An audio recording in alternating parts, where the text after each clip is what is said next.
Hello everybody, welcome to my YouTube channel, or welcome if this is the first time you've come across it. Welcome, and I hope you find something interesting among the videos that I've got posted on it thus far. So today's video I'll be talking about my experiences in growing up on a council estate, and how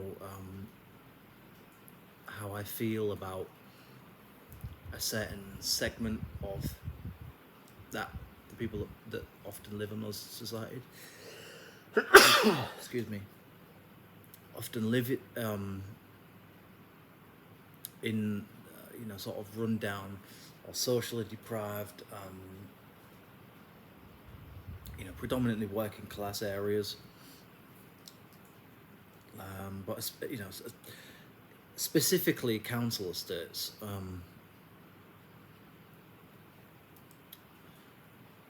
I grew up in the 90s, as I've mentioned before, in the noughties, in Hull, in East Yorkshire, and I can tell you that it wasn't always a pleasant experience growing up during that time.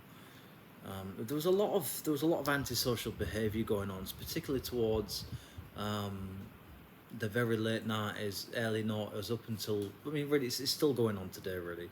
But I think there was a lot more.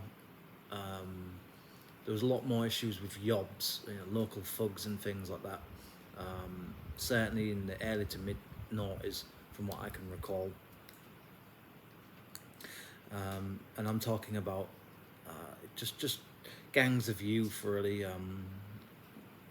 just a kind of out of control, really, being feral, and being a nuisance.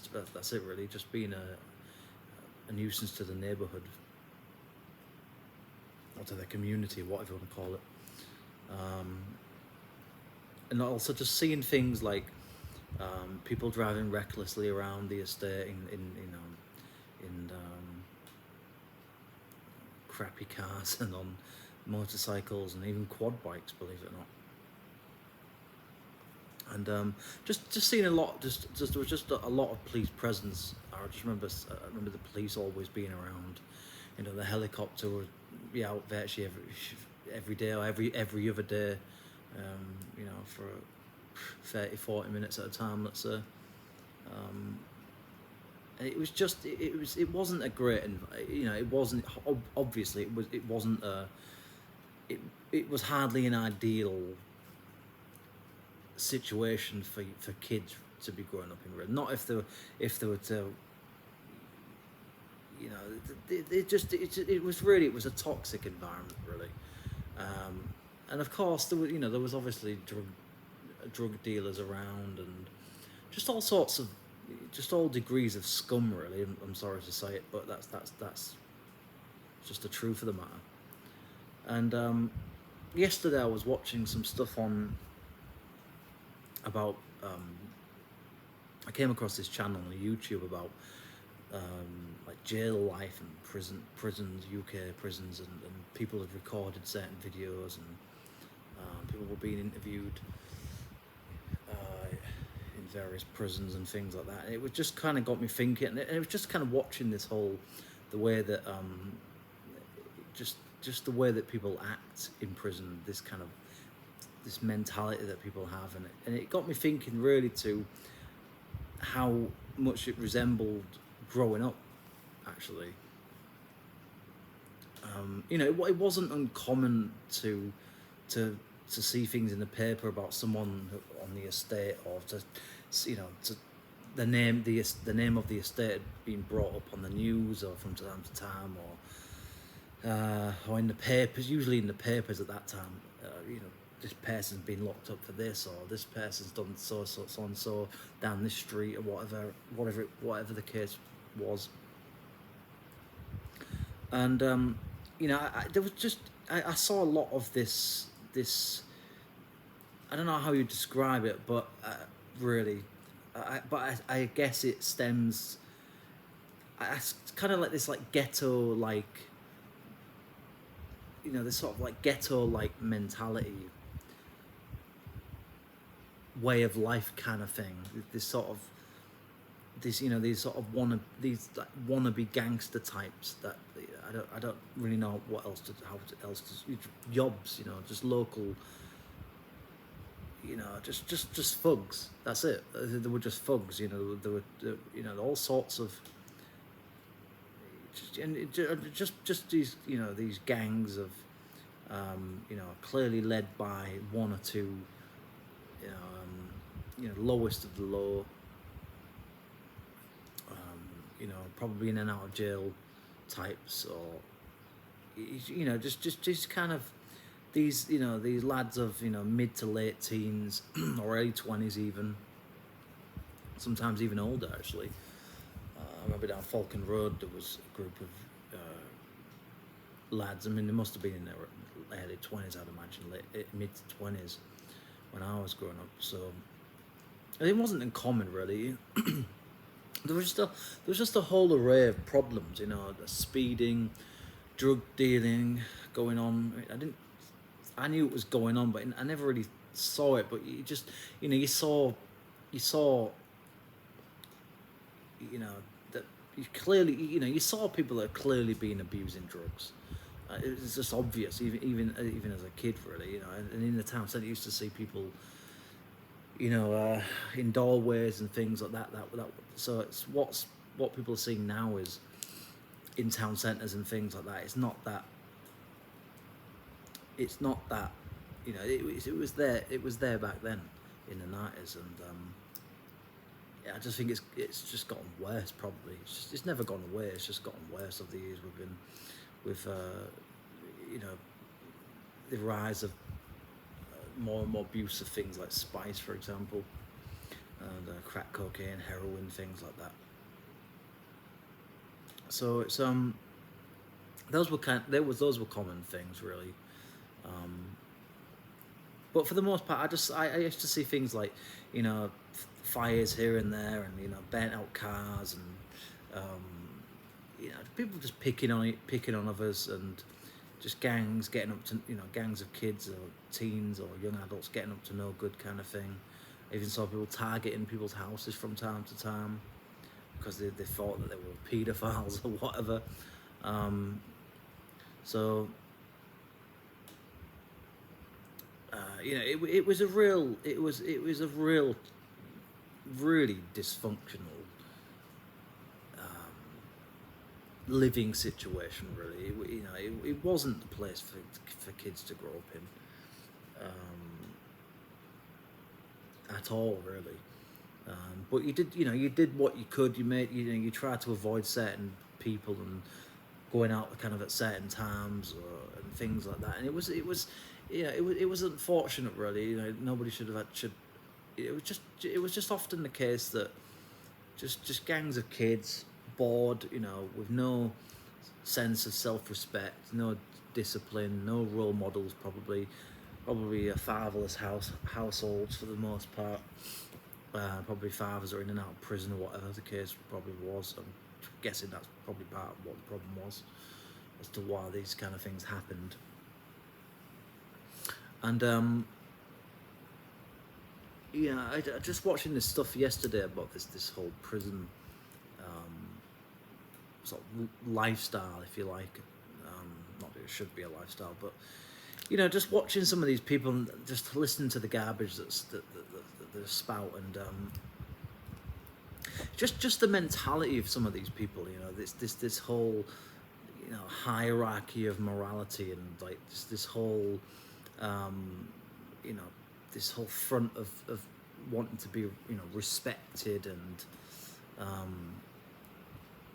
you know, this thing of asserting your dominance, and who can be the most intimidating, who can be the most ruthless, or, you know, hard or whatever. You know, this whole alpha male type bullshit kind of thing. And it was like that at school. You know, I remember being at school, and there was, you know, a small group of, you know, just off the top of my head I can think of what's it, the surnames, but there was a guy called Tony, There was a guy called Matthew. I'm trying to think of some others now. It's been nearly 20 years since I was at school, so it's hard to remember some of them now. Probably for the best. That I don't remember them because we're all scumbags. Scott, Damien,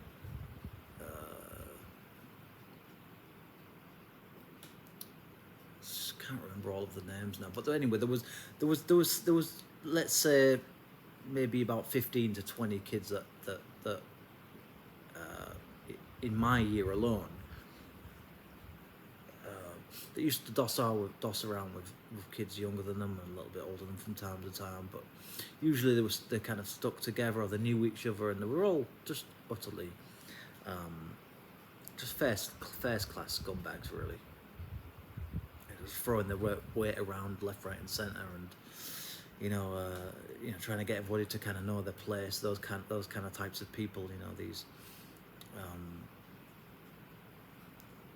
just bullies. I don't know what else to describe these kind of people really. Just the worst of the worst. There's nothing. I can't really say anything good about most of them, to be honest. Now, whatever they're like these days, I've no idea. Obviously, I'm sure some of them have changed, but I think some of them deep down probably won't regret what they did back then, and probably some of them probably been to jail. Some of them might be in jail. Probably, God knows what they've done. Some of them might be parents now. Maybe they have changed, but I wouldn't be surprised if some of them are, even if the parents are still scumbags. And in my mind, these people they're just scum. They might have a kid or two, but they're still scum, really. It's like even as a kid and even as a teen, it's like I knew what I was doing. Like I didn't stoop to those kind of lows of like picking on, generally speaking. Anyway, it's like if I ever did, I always apologized for it and I meant it. But for the most part, I usually just try to keep myself to myself. Never really, never really tried to make any problems with anybody. But people often tried making problems with me. And it was just that playground like mentality thing of just people trying to be the predators, people trying to find prey to pick on, so that they don't get picked on because they're all mentally, emotionally weak individuals with overblown egos, kind of thing. And just people coming from dysfunctional families and then taking it out on those that they perceived to be the weakest, even though they weren't. They were the weak ones. Hence the things that they said and did. And one of the people that ended up being one of those types of people at school, he ended up getting stabbed to death, so he got his comeuppance, I guess, in the end. Which is a shame. I don't wish any of them to anything bad necessarily to happen. But I mean, to be honest, if anything did happen, I couldn't really care less, to be honest. But I don't wish it on them. But if anything did, I wouldn't be surprised to see it in the news or something, And so, growing up around those types of people at school, it was just this constant state of, these people trying to sort of get you to live in fear, kind of thing. If it wasn't at school, people trying to, it was always people trying to instigate things. It was always these drama-seeking, attention-seeking types that, just looking for trouble, kind of thing, and just, the prey, what they deem to be the weakest, the prey.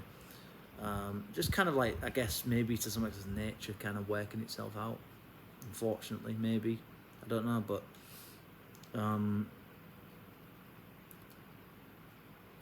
I don't know exactly what. I suppose it's a mixture of complete lack of just not having the right parents, really.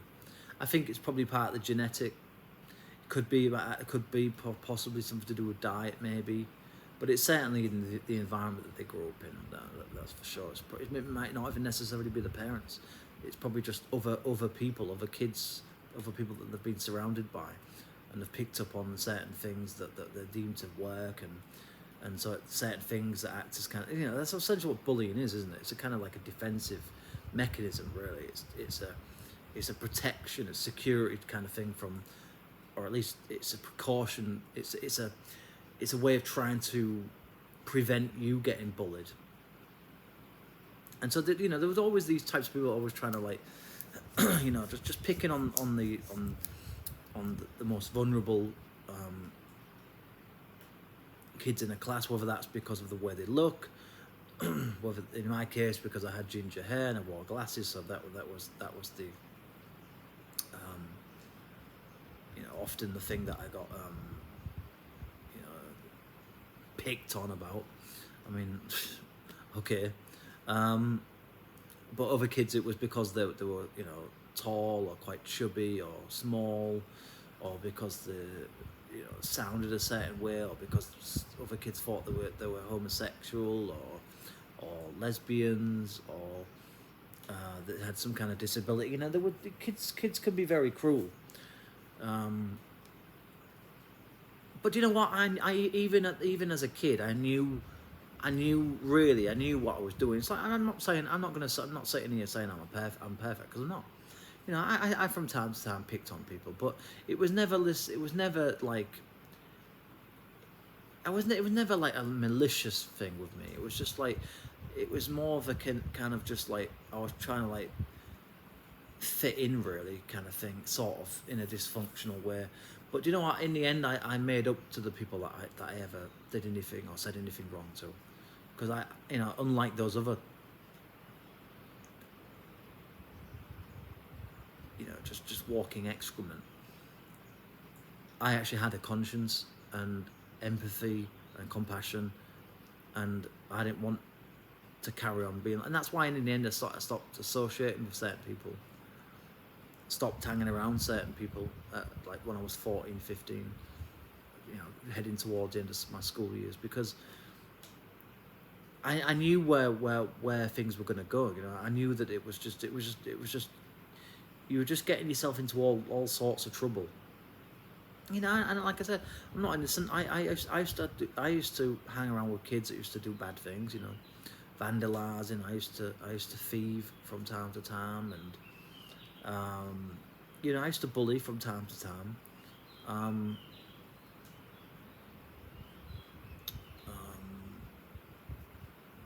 And like throwing stones and at windows and knocking on doors and running away, those kind of things, like, and getting chased by the police. And so I'm not sitting here thinking that I'm holier than thou kind of thing. Not at all. I accept that I made some bad choices, and I was aware even then that they were wrong. So. But the thing is, the difference is that I knew that, and that's why I changed. Like in 2000, late 2003, I joined the Boys Brigade, this like youth group, kind of sort of like Scouts but better, really. And that was a starting point for change, really. And then once we got into 2004, 2005 time, I practically, basically, I started changing my behaviour, because when I first started secondary school, I was out of control, fighting left, right, and centre. Always in the office, for getting, and it was like that when I was at primary, really. So I put that down to, and I take full responsibility for that stuff. But of course, when you come from a dysfunctional background, you think certain things are normal, until someone says different, until you have an experience or do something, whatever, where you realise, actually, that was shitty. Actually, that wasn't very nice. I shouldn't have done that. I shouldn't have said that. And I think the Boys Brigade really changed my perception on things. Well, partly it was going to church with my uncle and my grandma in the early noughties. well, early to mid noughties. I think I started going in 02 or 03, so I can't remember exactly. But so church was part of it. You know, just sort of created this kind of like moral compass kind of thing, conscience that my grandma kind of instilled into me. God bless her soul.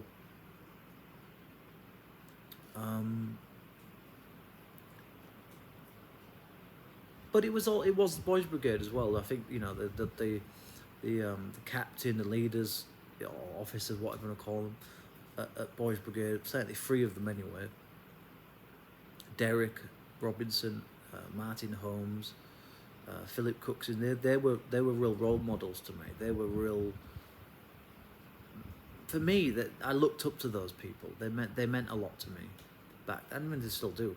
But you know, as a teenager, I was you know, easily influenced, and that's what happened on the States, I think, and in schools. That kids, you know, kids pick up on cues and things, and they start learning things, and if they're guided in the wrong way, then they think they develop certain habits and behaviours and ways of speaking that they deem to be acceptable and okay, and well, that's it's okay then, because nobody's really challenging them. And if it goes on for long enough, they're just like that. That becomes their mentality. That's essentially like a way of life for them. And the only thing that changes is that they just get older. You know, they're basically they're like that more or less for the rest of their life, or certainly for the rest of their younger years. You know, the youth and early adulthood. You know, maybe some people change when they get towards, you know, middle age, and certainly as they get. Some people will change as they get later on in years, but I think there's a combination of things. I think it's just genetics, it's learnt behaviour, it's, like I said, just not really having a kind of guide in life, whatever that is, whether that's religion, whether that's you know, strict, you know, firm but fair kind of parenting. You know, not having enough respect for authority, whether that's your teachers, the police, you know, the council, whatever it might be. You know, there's a kind of fatal combination of factors that come together that turn people into, you know, nasty, horrible, vile individuals. But I mean, of course, a lot of it is down to themselves as well. You know, it's. I think in many ways I got lucky that I met certain people at a pivotal period of my life, really. Because, you know, when you think it's because when I think about other people that were at school and how they were and how I was, you know, we were different people, but we came from the same, you know, more or less the same kind of, you know, with give or take the same kind of things, really. You know, for some people, obviously, the difference was that their parents were working, and both parents were, you know, sort of doing all right for themselves. You know, they weren't obviously wealthy, but they, you know, did all right for themselves, had their own house, a car, steady job or career, whatever. So some of them, some people on the estate had done all right, you know. But I think for the most part, for the vast majority of kids, you know, they came from, you know, sort of, you know, either people working in basic unskilled jobs, or, you know, sort of lower paid skilled jobs or whatever. While other kids came from single households, you know, and all the complications that come with that. And that has an massive effect on people. But also, you know, people that had parents or a parent that was unemployed, you know, or had been in and out of prison, or, you know, had at least had some kind of a past or something. So, you know, it wasn't uncommon. You know, crime was a common, you know, not every day, but, you know, it was a common thing on the estate that I grew up on, anyway, on Greatfield Estate. And you know, the things that I saw, you know, just, just this like I said, this sort of like ghetto. I don't know what you class it as, but it was just this hood like mentality thing. This victim. I'm a victim because I come from, or this sort of just this whole like, and I think yeah, just like this victim kind of like status thing, and this coupled, and just coupled with aggression and bitterness and complete breakdown of society, really, complete breakdown in trust of the authorities, socially deprived, a lot of people unemployed, councils not really caring anymore, no real investment in the estate because of, what's the point? Why bother? If people are just going to vandalise and break everything, which a lot of the time they did, and you can't blame councils for not wanting to spend money in. But anyway, and so yeah, just this race to the bottom type thing. Who can be the meanest, cruelest, hardest, most criminal.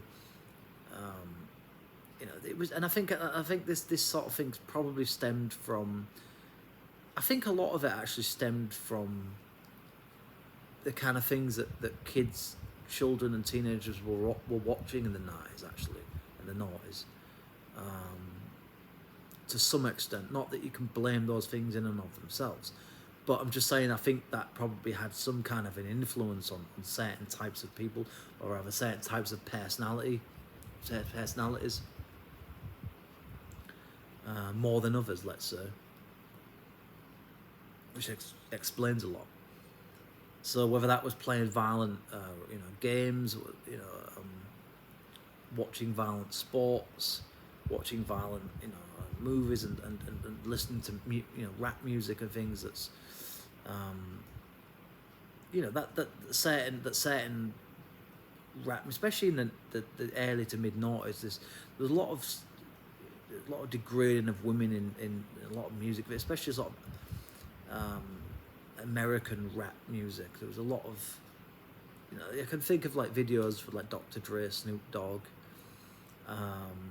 50 Cent, even some of the things Eminem said, and for example D12, etc., that kind of stuff. I think there was a lot of a serious amount of influence from American culture, ghetto hood culture, that had that a lot of people bought into, because they saw themselves in that kind of like way of life, that lifestyle kind of thing, because they grew up, and I admit that they grew up in not great circumstances, but that doesn't justify you becoming an absolute low life, sad excuse of a human being. But I mean, what else do you say? And you just saw all the time, this, and it's really still there today. It hasn't really gone away. This whole thing of, if you do these certain things, then you're deemed to be, aggressive, and you're the leader of the pack kind of thing. You're the alpha, puffing your chest out, and how many tattoos can you get, and how many things can you smash over your head? This sort of like primitive, like, just bullshit. Sorry to swear, and I swear. I seem to swear a lot in my videos these days. I do apologise for that, but just having loud exhausts on your car and blasting music out in the early hours of the morning. Like I said, just completely antisocial. I don't know, this inconsiderate, I couldn't give a fuck attitude towards anybody else. That's what it was, basically. It was just a big fuck you to the world kind of thing. It was just people thinking there's something that they weren't. people wanted to be seen as, you know, just this kind of like trying to sort of like gain this sort of like ghetto like hierarchy of like, I don't fucking know, like it's like this bullshit like level, like this just this crap of like being seen as somebody or something, and somebody to be fearful of, and, you know, beware of him, you know, he's a nutcase, he's been in prison, that guy, this kind of thing, you know. Oh, he beat somebody up, that guy, you know, he's been in jail for assault. It's this, you know, as if it's some sort of like, you know, badge of pride or something, you know, like, and that's what a lot of these types of people do. That, you know, this the way that they talk, the way they act, you know, they think that this is something to be proud of, you know, that somehow this is something to aspire to or something, and you know, it's just shocking, really. And then they wonder why they end up in prison for, you know, all sorts of things. It's like, well, it's you that's the problem. It's your attitude. It's the fact that you don't want to do any better, and you want to bring everybody else down with you. And that's often the reality of living on a council estate. They don't want you to, you know, they don't want you to do better. They don't want you to have a better life, a better job, a better car, a better salary, better house. And any time you have anything nice, people want to take it from you. People want to steal it. I had things stolen from me when I was a teenager. I remember like my old house, like somebody's once stole some plant pots. It's like, okay, what are you gonna do? What's that about? Just this self entitlement kind of thing, you know. This thing of, well, I've got it bad, so I deserve this, and this. I've had it rough compared to, so therefore I've every justification to act like an absolute cunt kind of thing. It's like, no, you don't. You don't have a justification to be like that at all. If anything, it should be a motivator for you to do better. You know, it's like, surely, but, you know, but again, this is what I'm saying. I think it really, I think a lot of the time it really just depends on who you're around. You know, if you're not lucky enough to have, I think people have to see potential in you. I think, and I think that's where maybe I got lucky, is that I think some people saw a bit of potential in me, and so they kind of took me under their wing, sort of thing. I can think of like Philip. Phil was a youth worker at the time. Kind of sort of like took me under his wing, sort of. Sue Sheriff, the vicar of St Hilda's Church at the time. I think she tried her best, you know, to try and guide me, and certainly my grandmother did, and my uncle, God rest his soul. And being in the Boys Brigade was a massive help in that regard. But I think as well there were teachers at school that I think tried in their own ways as well. So, but having said that, I mean, I think in some ways my parents did as well, and it wouldn't be fair to leave that out. Is that I think they did in their own way try to, you know, they didn't want me to end up that way. They wanted me to do better than that. And even though they had their own dysfunctionality and toxicity in marriage, and you know, they were hardly bloody perfect individuals themselves, not by any stretch of the imagination, but you know, compared to some people on the estate, they were angels, really, to be honest. You know, it's honestly. You know, there were people on the estate that had been done for animal abuse, be done for, you know, beating someone to death, attacking the police, you know, vandalism, theft, arson, you know, hitting women, etc., etc. But a lot of the stuff that I often saw on the estate was usually gangs, you've kids up to no good, you know, bullying others, and just being utterly, completely out of order, really. Just being rude, you know, assaulting people from, you know, I didn't say it every day, but it was a common thing, to be honest. It was like who can we target today kind of thing, who can we take the piss out of today. It was this whole, it was just never ending. It was always something, you know. And you know, I just despise people like that. And watching that stuff, like I said before,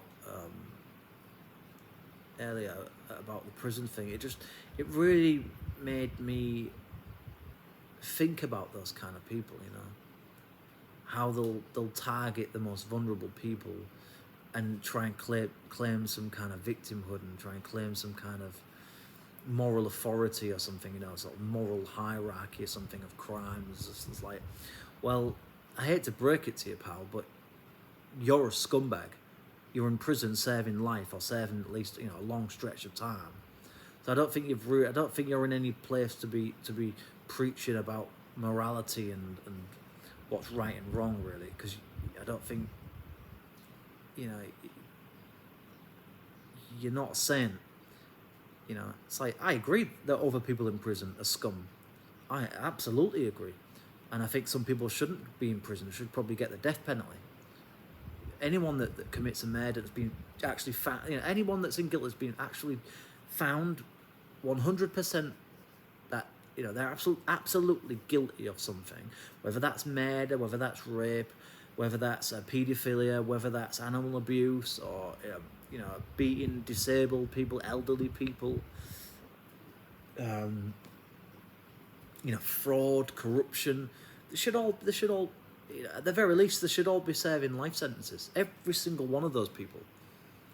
You know, they're all scum. They're all scum. And honestly, even people that are not all, because there are some decent. We even saying that, but even, you know, there are some decent people in prison that have just gone down the wrong path in life, and some of them actually can be. Some of them can. What's the bloody word I'm looking for? I can't think of what the word is off the top of my head. It's common occurrence these days. But you know, they can kind of, you know, they can reinvent. They've got the potential to reinvent themselves. They've got the potential to sort their lives out. And by that, I'm talking about some people that have been addicted to drugs, some people that you know, maybe have done petty crimes and things like that. But I think for the most, probably, you know, certain people that have abused drugs, they've probably got. I think anyone that's done for like serious, like theft, and I mean, I don't just mean like once or twice. I mean like a consistent habit, you know, people that reoffend. They should be in prison for the rest of their life. I'm sorry, but you know, you're a nuisance to society. You know, you're costing people money. You're causing people all sorts of harm, psychological, you know, and trauma and things like that. And you should be in prison for the rest of your life, as far as unless you prove yourself that you're not good, prove to the authorities in the prison system, and the police and society as a whole that you can, you know, sort your life out, kind of thing. Otherwise, you shouldn't be allowed. You shouldn't be allowed parole. You shouldn't be allowed any chance of getting out, even to do voluntary work. In my opinion, you know, I just don't think they should. You know, if you're not prepared, you know, it's like people. It's all good and well for these people to complain about corruption and things like that in the prison, and I don't doubt that exists. I'm sure that there are all sorts of seedy, corrupt, just scummery in terms of police, prison guards, prison officers, whatever you want to call them, and you know, higher ups in prison that do all sorts of shady shit. I don't doubt that. But you know, if you don't want to end up in there amongst those people, and you know, suffer the consequences of the things that they do or don't do, then don't break the law. Then, you know, as far as that's why I see it. You know, if you as they say, you know, if you can't if you can't do the time, don't do the crime. Like that's what they say, isn't it? It's true. You know, if it's you can't stand the heat, get out the kitchen kind of thing. Shouldn't be in there. If you can't handle the consequences of being in prison, then don't end up in there. That's it. That's all there is to it. Was that, yeah, but it's, you know, it's I'm not saying that there aren't issues when people get out of prison, you know, because of it being institutionalized, especially being in there a long time. But you know, it's on you, really. It's on you. It's on you to change your life. It's on you to sort yourself out and not reoffend, not break the law again. You know, it's like if you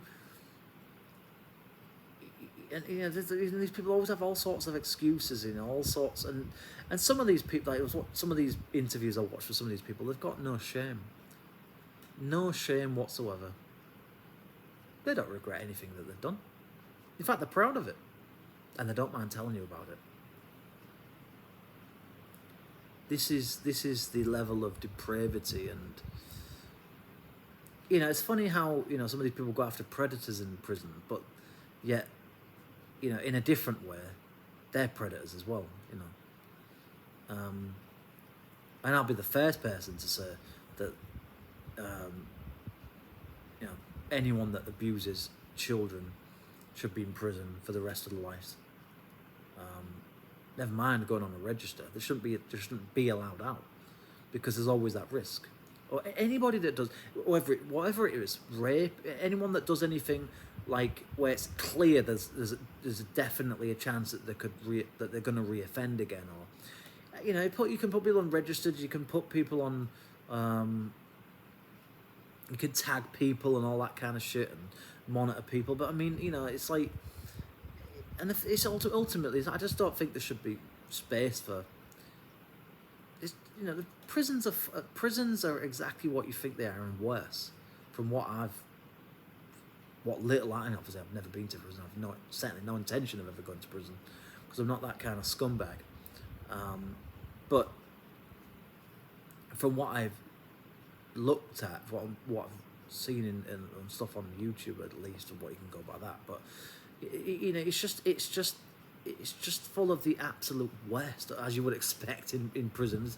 I mean, it's, you know, stating the obvious, but I mean, it's just full of the absolute worst types of people, the worst types of personalities.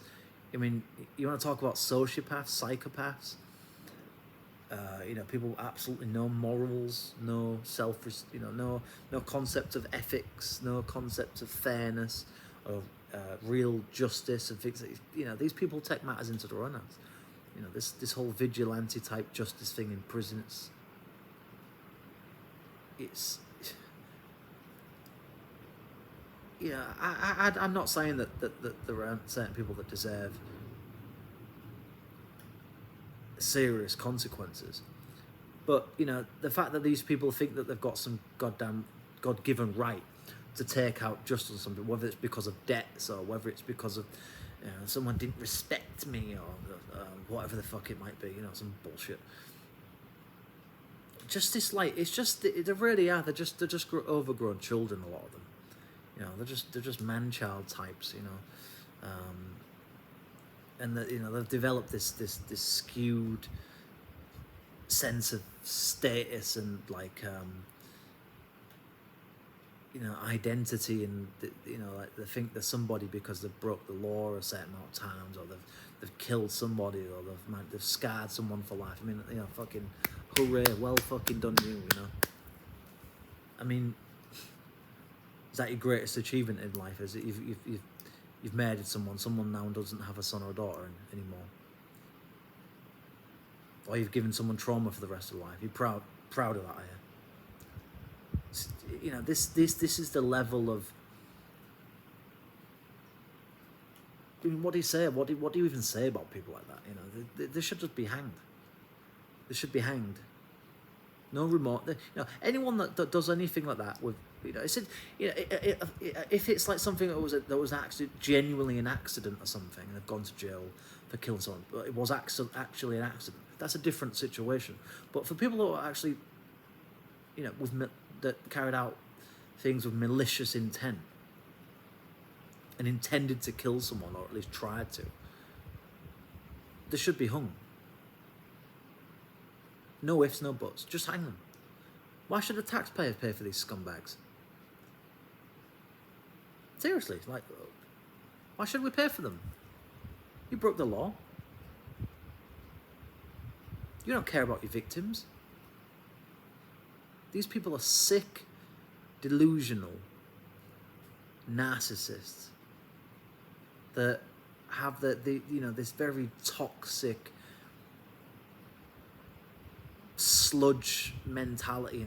This just, they're just diarrhea. These people, they shouldn't be breathing. I wouldn't allow it. If I could have my say, or be in a position to make,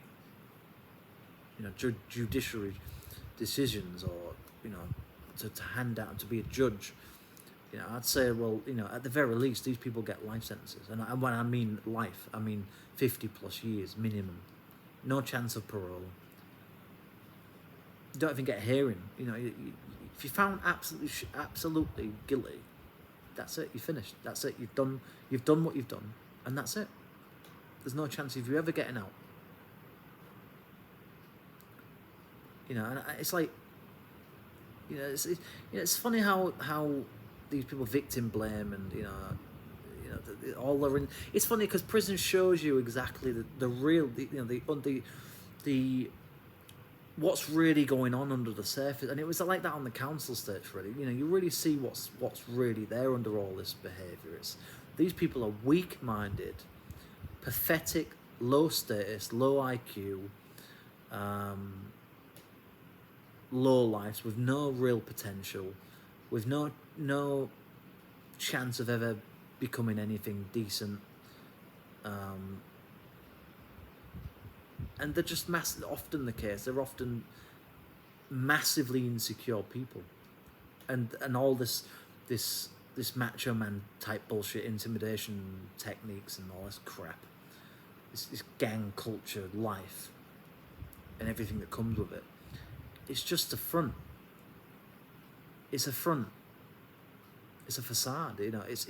It's compensating for the fact that these people are often probably the victims of probably abuse and violence, and growing up in dysfunctional households, and so they feel that they have to now put on this defense, like this superficial barrier, this wall, if you like, to try and convince others around them, especially in a jail, in an environment like a prison, that they are hard men, that they, these are strong, you can't break me type thing,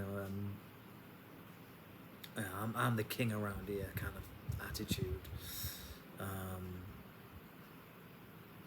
This whole sort of crabs in a bucket type mentality as well. That's part of it. And just this thing of like this toxic sort of bravado type thing, this very ugly,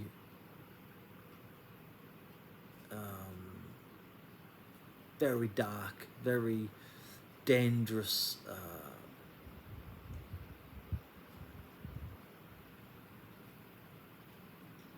just primitive type. I think these people just are a certain type of person, I think, and they always will be, probably for the rest of their life. A lot of these people that end up in prison, they've got no chance, because it's not just the fact, it's not just that what they've done, it's who they are as people. That's what it is. It's who they've become. It's who they've decided to become. And the fact that they have no embarrassment, no shame, no ability to really reflect and truly have any remorse for anything that they've done. That's why these people should either be in prison for the rest of their lives, or we should bring back capital punishment. We should bring back hanging.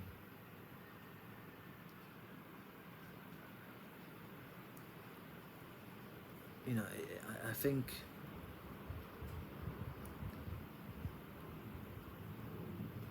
just some of the things, you know, just the way that they treat homosexuals in prison tells you a lot about these types of people. You know, this whole thing of it's just sort of like this fucked up sense of capitalism kind of thing. This control over resources and money and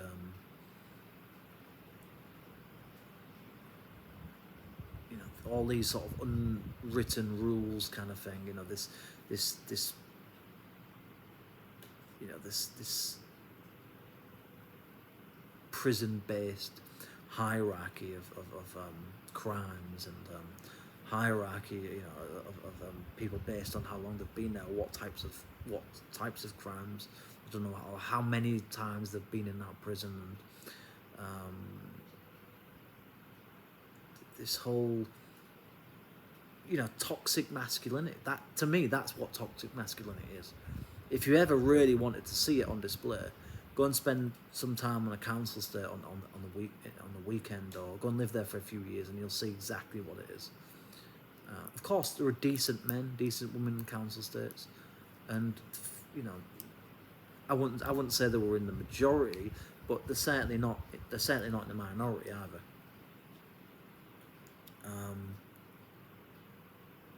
You know, there were all right people, decent, all right-ish kind of people. Then there are a minority of good people that do try to do things, you know, report things and try to make their community better, safer, by talking to the local council or whatever it is, you know,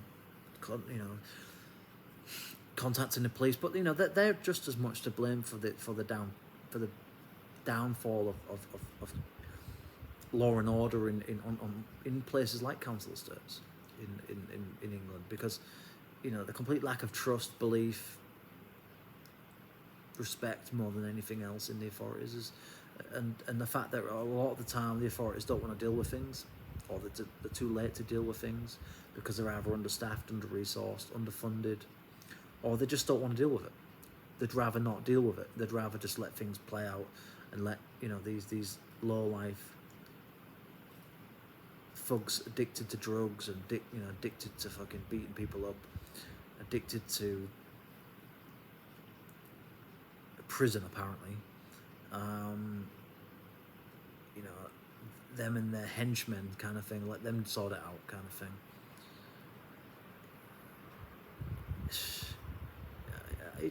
To me, it opened my eyes really.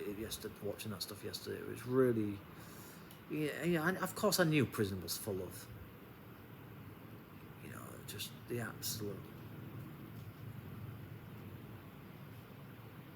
You know, these people don't even. I mean, really, these people don't even deserve the airtime. They don't even really deserve anyone talking about them. You know, you shouldn't even be wasting your air on them. That's how despicable and just fucking disgusting these just vermin rodents, you know, vultures, a lot of them. That's the better word. That's what they are. They're you know, a lot of these people are opportunists, they're vultures, they're got no self-control, they're unbelievably violent, and you know, they hate the world because they just see themselves as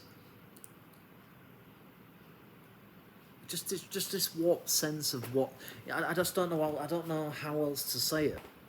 They just have a very warped outlook on life, and I think that is very, very difficult to change with some people. And I just think that some people are just beyond hope, really. I think some people just can't be changed. I don't want to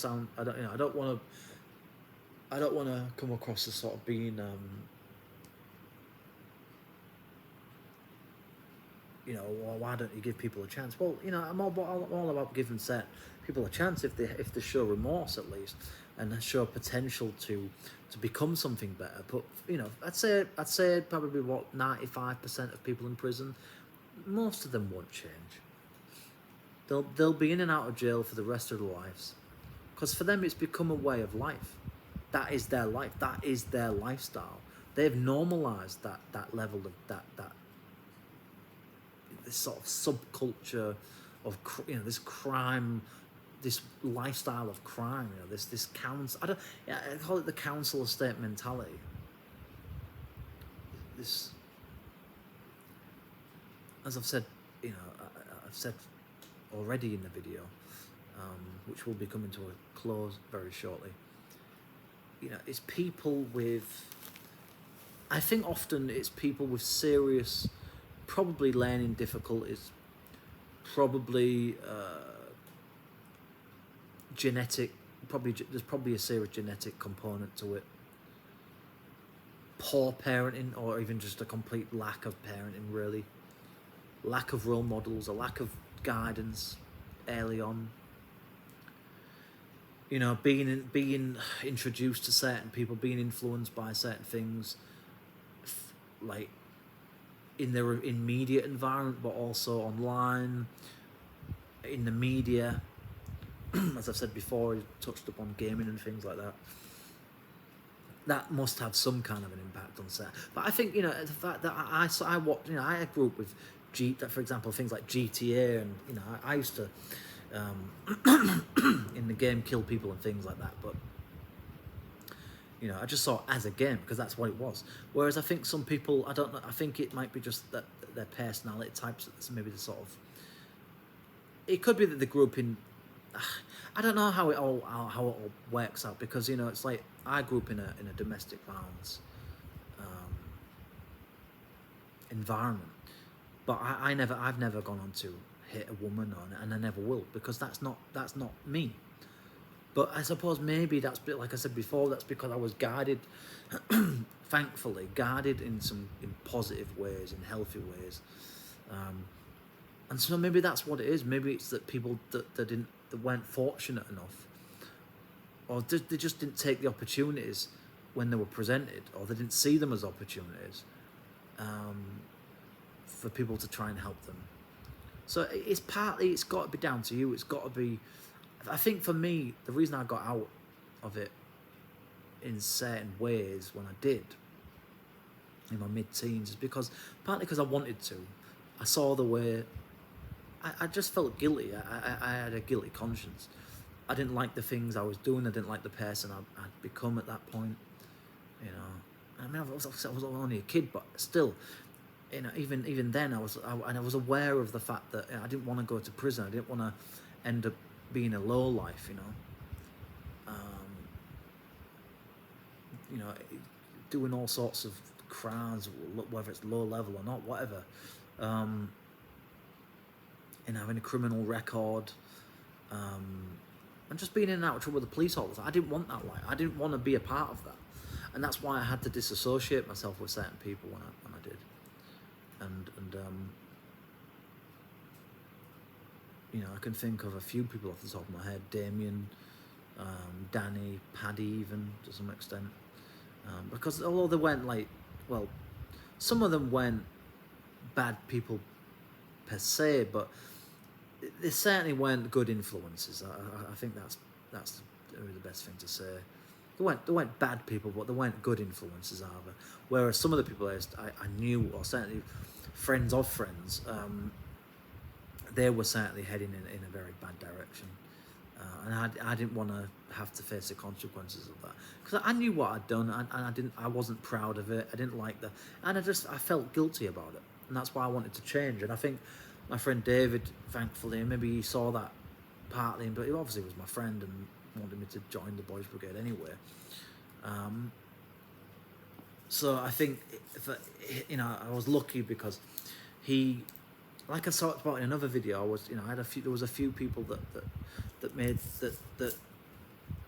made me think about certain things, and made me reevaluate myself where I was in my mid-teens, mid to late teens. And while I'm not perfect, of course, I'm not trying to claim, you think you're better than everyone. No, I don't. I'm not completely innocent. I've like I said, I've done things I'm not proud of. I'm not a perfect person by any stretch. but I've never been to jail, and I never will do. Because, you know, it's like, while I am a bit of a rebellious person, and I don't always have respect for authorities, I try not to break the law. Because I think that's in the best, for the most part, that's in the best interest of everybody. Because I am considerate of, but of course I don't want to have a stain on my image and my status. I don't want to, I don't want to have a criminal record and make my life even more difficult than it is anyway. So I have no reason to want to. It's just not me. And maybe that is it. Maybe it's just that some people are just attracted to that lifestyle, like I've talked about. I don't know. I don't know what's behind it. You know, I don't know what all the triggers are, the things and the stresses and things that happen, that accumulate together, that lead people towards a certain trajectory in life. But I assume it's probably complicated. It's probably complex. But having said that, you know, a lot of these people, they brought it upon themselves. They ended up doing the things because they wanted to do them. They knew what they were doing, and they knew what the consequences could be. And they thought they could, and they thought that they were invincible. They thought they would get away with it, because they thought they were above the law. I don't think I'm above the law. That's the difference between me and these kind of people. They think that the law doesn't apply to them, and they think they're special. But really, they're just, you know, they're just people that should never have been born. Sorry to say that, but it's the truth. They shouldn't have been born, and I especially mean the lowest of the low. You know, the world wouldn't miss these types of people, and certainly some people I knew from school, I haven't missed and I never will miss, because they're scum. And the sooner they die, the better. And all of those other people on the council estate that caused problems for me and my family, the sooner you all fuck off and die, the better. And that applies to people in prison as well. You know, I just feel that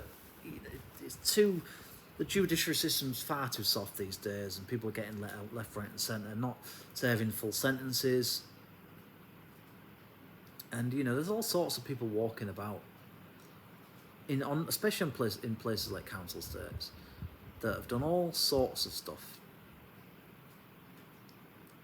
And like I said, that, you know, it's like they wear it as a badge of honour kind of thing, and this thing of, and that they somehow deserve respect from people below, they perceive to be below them, and this kind of stuff. So anyway, but that was just sort of a quick video that I wanted to discuss this topic. There's a lot more I could talk about it, you know, but essentially, you know, the bottom line is that prisons are full of people that have no consideration for others' sense of others' rights, others' peace. You know, they have no conscience. They don't care about harming people, causing people trauma. They don't care about. They have no respect for other people's lives. It's just full of violent oxygen thieves, or cunning, you know, alpha wannabes, gangster wannabe types that, quite frankly, should probably all be burnt at stake.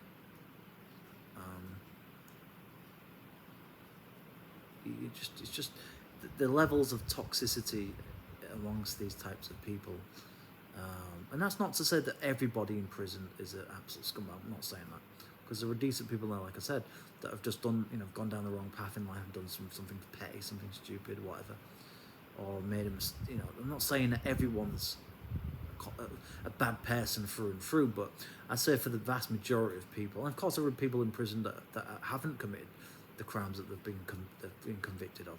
So there's that as well, and there will be innocent people sitting in prison, unfortunately. So they're not included, but you know, the vast majority of them, they're exactly where they should be, and if I had my way, they'd be there. They would remain there.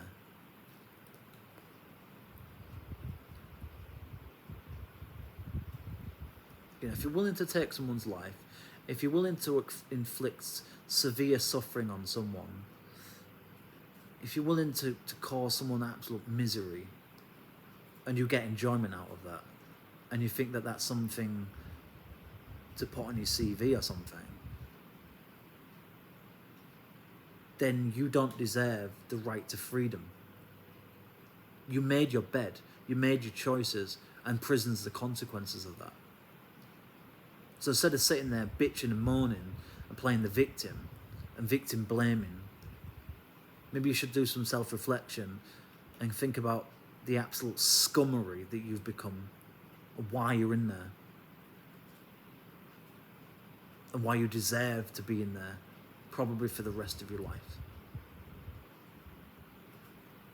And thank yourself lucky that we don't live in the Middle Ages or the medieval period, where there were serious life-ending consequences for some of the things that some of these people are sitting in prison for.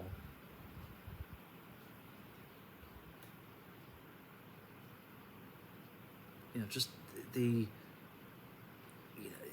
just can't believe it. This.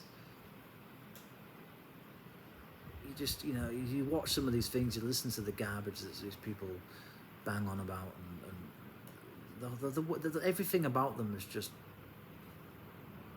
the way they speak, the irrationality of them, the way that they justify certain things to themselves and others.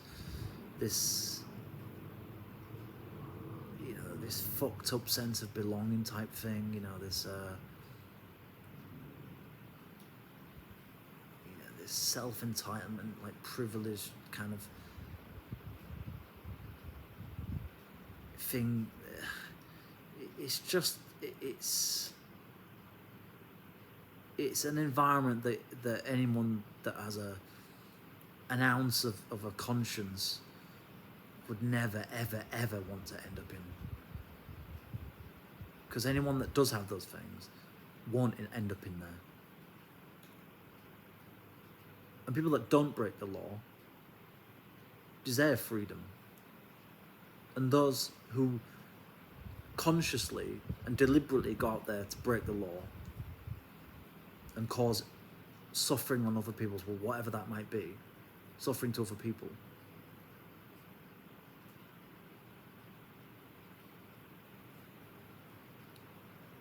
prisons where people like that should be.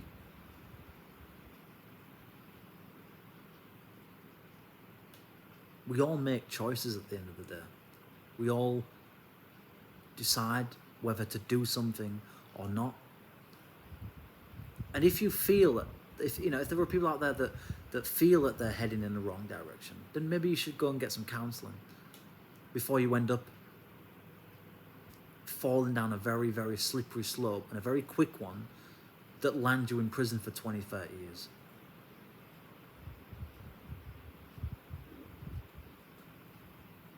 We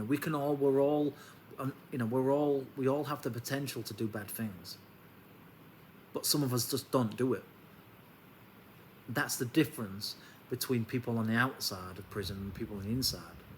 Those on the inside have no self-control, and that's why they're in prison.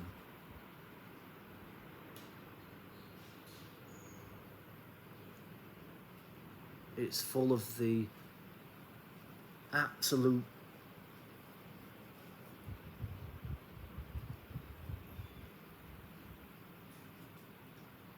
it is full of just,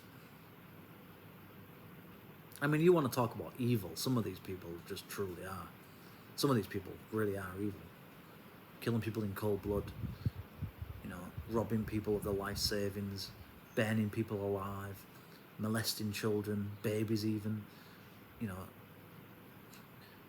I mean, you fucking name it. You name it. There's all, you know, if think of it, whatever crime it is, if it's serious enough, someone's in prison for it. And they've got this audacity to complain about their living environment. Well, I've only got a bed. It's like, well, yeah, of course you have.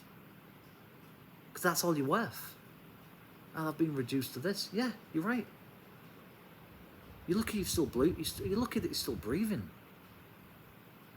Because a lot of people don't want to pay for your time in prison. A lot of people want your head on a stake.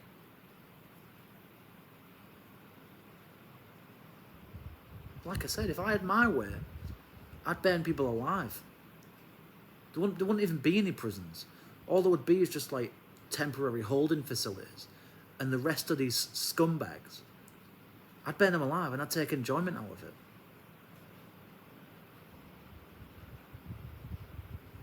Because that's what these people, this is what these people deserve.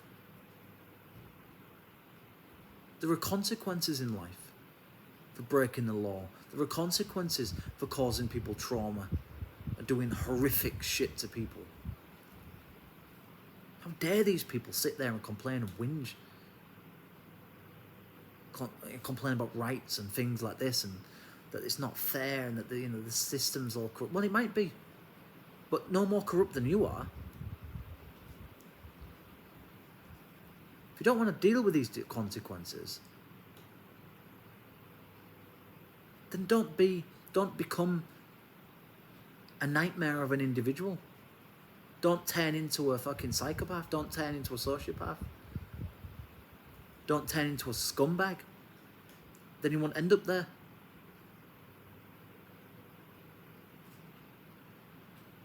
Many times I could have probably done things in my life that could have ended up in me landing in prison. But you know what? I actually have some degree of self-respect, and I care about my life, and I actually have consideration for people.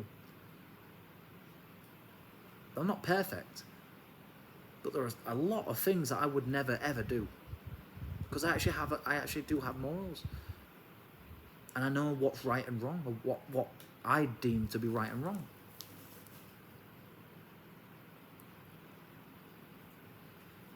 Those people in prison, a lot of them don't. And they don't care, and they don't want to know. They don't have any interest in changing and learning, being better people, doing the right thing for once in life. Because they think it's all a big game. They think it's all, the fucking Bronx or something. They think that they think they're living in a real life version of GTA.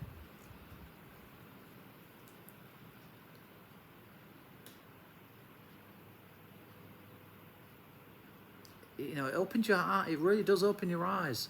It makes you see the very, very, very, very worst of humanity.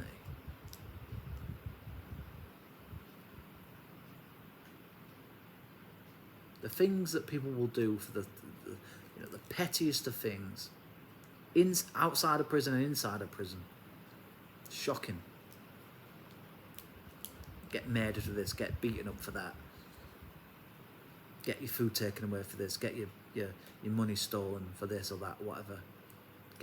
It's just utter barbarism, really. It's just brutal. It's their form of sort of legalized brutality. I personally just think that there are some people that it's in their DNA. I think it's in their DNA.